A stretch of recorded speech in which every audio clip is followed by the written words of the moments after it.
Le 8 juin dernier s'est tenu à la Teste de Buch l'Electric Fan Day organisé par la chaîne EV. Si pendant ce week-end vous avez pu profiter de la dune du Pilat, il ne fallait pas manquer cet événement où j'ai assisté au premier live show en plein jour du monde. Cerise sur le gâteau, ce dernier s'est déroulé sur une œuvre musicale du poète Francky Vincent. Mais cet événement regroupait surtout des dizaines de véhicules 100% électriques de marques différentes. On a pu ainsi voir pour la première fois au monde la Citroën IC3 et la Renault 5 électrique rassemblées sur un même parking. Plutôt que de vous faire une présentation de chaque véhicule électrique rencontré, j'ai voulu lancer un défi à des youtubeurs, à des commerciaux de marque ou à des utilisateurs. Ces derniers se sont prêtés au jeu et je les en remercie. Ils devaient sur un pitch de 1 minute précise dévoiler les qualités du véhicule qu'ils présentaient. Attention, quand je dis 1 minute, c'est pas une seconde de plus, ni une seconde de moins. Vous verrez dans les images qui vont suivre ceux qui ont su gérer au mieux leur temps de parole, sans chronomètre sous les yeux. Restez jusqu'au bout, fou rire garanti. Mais avant ça, si ce n'est pas déjà fait, pensez à vous abonner à la chaîne et à cliquer sur la petite cloche pour être informé des futures vidéos. Et Dieu sait s'il va y en avoir et des exclusivités très bientôt. Abarth 500e. Bonjour à tous, Abarth 500 électrique, 42 kWh, vous serez sur 265 km d'autonomie en WLTP. Dans cette configuration, vous êtes sur une finition Scorpio. Je vous invite à découvrir l'intérieur. Ce qui est très intéressant, l'insonorisation et le bruit moteur qui a été ingénéré par les ingénieurs de chez Abarth. Vous retrouvez un intérieur bien spécifique avec des matériaux nobles, siège baquet avec du cuir Alcantara qui sera surpiqué, plusieurs modes de conduite. On est vraiment dans un jouet.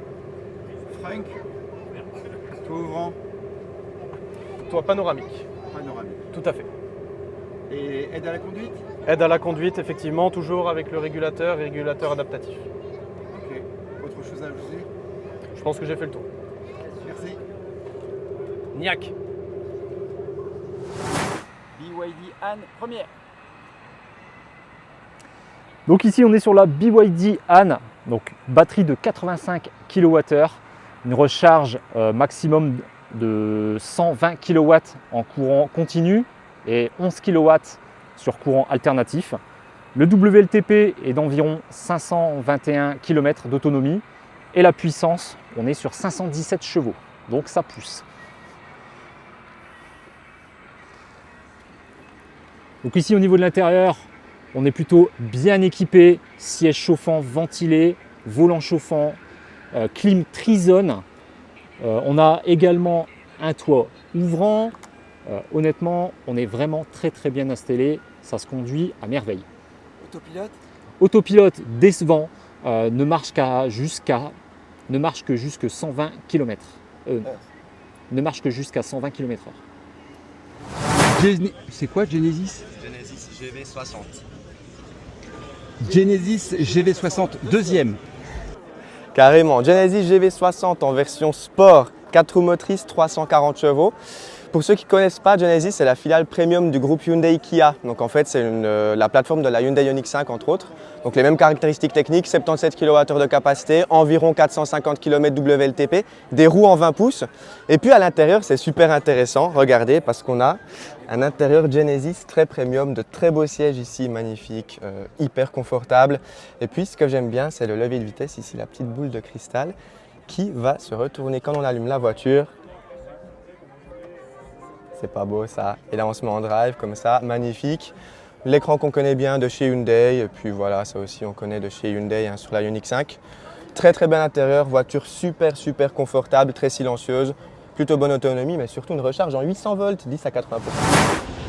Ioniq 5N. Voilà, donc la Ioniq 5N, la voiture performance par excellence. Donc on a quelque chose qui fait 800 volts en termes de recharge avec une recharge 10 à 80% en 18 minutes. Voiture qui fait de 0 à 100 en 3 secondes 4 avec une simulation aussi d'une boîte de vitesse 8 rapports qui donne vraiment une simulation complète d'un véhicule thermique. Première voiture électrique pour moi, vraiment un véhicule performance dans toute sa splendeur. Et finalement, on a des autonomies 25,6 kWh de consommation au niveau de l'autoroute, 200 à 250 km. Et bien sûr, le son en thermique, comme d'une voiture thermique, que vous pouvez entendre avec le retour au niveau de l'haut-parleur. Siège ventilé. Siège ventilé, chauffant, donc tout ce qu'il faut pour avoir un maximum de confort et un maximum de plaisir. Et pas de frein. Et pas de frunk. Et sinon Et sinon, franchement, une... Ionix 6, 77 kWh. Bonjour à tous. Ionix 6, 77 kWh. Vous êtes sur une H-Track 325 chevaux sur 4 roues motrices, ce qui va proposer 614 d'autonomie en WLTP. Vous êtes sur une finition First Edition, finition très spécifique. Je vous invite à découvrir l'intérieur.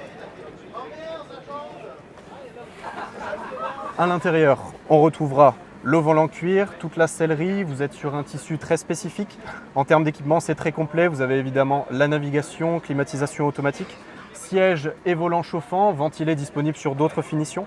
Tout ce qui est système d'aide à la conduite finalement, avec les caméras 360 et l'ADAS, avec les capteurs un petit peu partout. Régulateur adaptatif bien évidemment. 5 niveaux de freinage régénératif avec la One Pedal. Tout ce qu'il faut pour conduire en électrique. Frunk. Oui, absolument. Trunk pour trouver la capacité. Oui. De quoi? Kia Iniro. Bonjour, donc voici mon Kia Iniro, c'est le Premium Pack Cool celui-ci. Donc il est équipé d'une batterie de 60 kWh. Donc en autonomie j'ai environ 450 km d'autonomie. Donc là ce matin quand je suis parti avec, il avait 480 km affichés parce qu'on est en été. C'est un véhicule qui est assez efficient, j'ai une consommation d'environ 13 kWh. Et donc j'en suis vraiment content quoi. Et après au niveau option, celui-ci comme c'est le Premium Cap Cool, il a les sièges ventilés et le toit ouvrant. Donc après donc l'intérieur, vous voyez on voit les sièges qui sont ventilés là, donc chauffant. Il y a aussi le volant chauffant. C'est un véhicule qui est très bien équipé, il a Android CarPlay. Après au niveau de vitesse de charge, par contre c'est son seul défaut, il a que 50 kW de puissance, enfin non 77 kW de puissance. Kia EV6 RWD 77,4 kWh. Oui, voilà les Kia EV6 GT Line 77 kWh comme tu viens de le dire. 168 kW, 230 chevaux. Et toute option. Voilà. Elle a une autonomie de, on va dire, 500 km mixte, un peu plus de 500 km mixte, un peu plus de 300 km autoroute, avec un vrai frunk, avec une petite consommation de 17, depuis que je l'ai, 17 kWh, sur autoroute sera plutôt 19-20 kWh au 100. Ensuite, à l'intérieur, ce qui est vraiment bien, c'est l'affichage tête haute, les aides à la conduite, c'est vraiment top. Vraiment, c'est tip top. Et sinon, c'est le confort qu'il y a haut de gamme qu'il y a. Siège ventilé. Siège ventilé, chauffant, volant chauffant, chauffant à l'arrière. On est vraiment bien. Il manque le toit panoramique seulement, mais vraiment très bien. Conduite, Smart Hashtag 3 Premium. Et oui, c'est ma voiture là que j'ai à laisser en ce moment. Smart Hashtag 3, c'est quoi? C'est 62 kWh de batterie. On a 455 km WLTP et on a plus de 200, j'ai plus le chiffre exact, plus de 200 chevaux à l'arrière en propulsion. Donc on a fait pas mal de routes, on est parti de Paris jusqu'à Bordeaux et on est à peu près à 20 kWh au 100 sur autoroute en ce moment. La recharge est pas mal, on est à 150 kW en DC et la courbe est meilleure que la Mégane. Donc finalement, c'est un bon choix par rapport à la Mégane. On a plus d'espace à l'arrière en plus et encore une fois la courbe est meilleure, donc la recharge sur long trajet c'est plus agréable, ça va plus vite. Les aides à la conduite c'est par contre un gros point négatif, ça marche pas très bien, pas très efficace et on peut pas les mettre au-dessus de 130 km/h. Donc on a un petit frunk mais minuscule, on peut mettre un paquet de mouchoirs, pas plus. Le coffre est correct mais pas gigantesque et la coupe est particulière, on aime ou on n'aime pas, notamment les jantes. Donc je sais. Xpeng G9 deuxième. Bonjour à tous, on se retrouve aujourd'hui pour l'Xpeng G9. Donc c'est un véhicule 100% électrique. Celui-ci c'est le Performance. Donc nous sommes équipés d'une batterie de 98 kWh. Il a une autonomie de 520 km. Il peut recharger de 10 à 80% en seulement 20 minutes, ce qui est très très bien pour ce type de véhicule. On a également d'autres finitions, le standard avec une batterie qui va aller jusqu'à 460 km et le deuxième en long range où là on va être sur du 570. On se retrouve à l'intérieur, donc vous voyez c'est un véhicule premium. Vous retrouvez les sièges ici en cuir Nappa, sièges massants, chauffants, ventilés, massants également pour l'arrière, chauffants également pour l'arrière. Donc vraiment vous voyez ce côté très premium avec un double écran que le passager. Scénic E-Tech.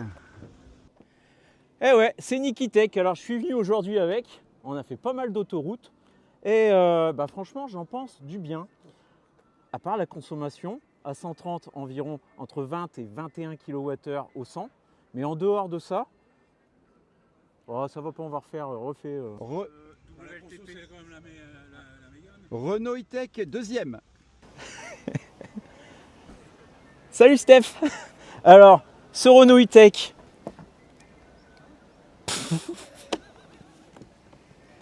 Renault Scénic E-Tech, troisième. Salut Steph. Alors, Renault Scénic E-Tech et non pas une Mégane parce que j'arrête pas de me tromper parce qu'à l'intérieur, c'est exactement la même chose que la Mégane. Vous verrez ça juste après. Donc alors, la batterie, 87 kW utile. Donc, c'est quand même une assez grosse batterie. Donc, c'est une assez grosse batterie. Tu es sûr que tu peux pas faire de cut? Voilà. On va la faire. 87 kWh, monsieur. Ces lunettes. Scénic E-Tech, je sais plus combienième. C'est parti. Scénic E-Tech, alors batterie de 87 kWh, utile et non pas utile. Non pas utile, brut. Voilà. Vas-y, refais la séquence 72e, 72. Renault Scénic E-Tech, 98e. Renault Scénic E-Tech, batterie 87 kW. Grosse batterie. J'ai dit Mégane, non, j'ai dit Scénic. T'as dit kilowatt. Renault Scénic E-Tech, 492e. Alors, Renault Scénic E-Tech, batterie 87 kWh.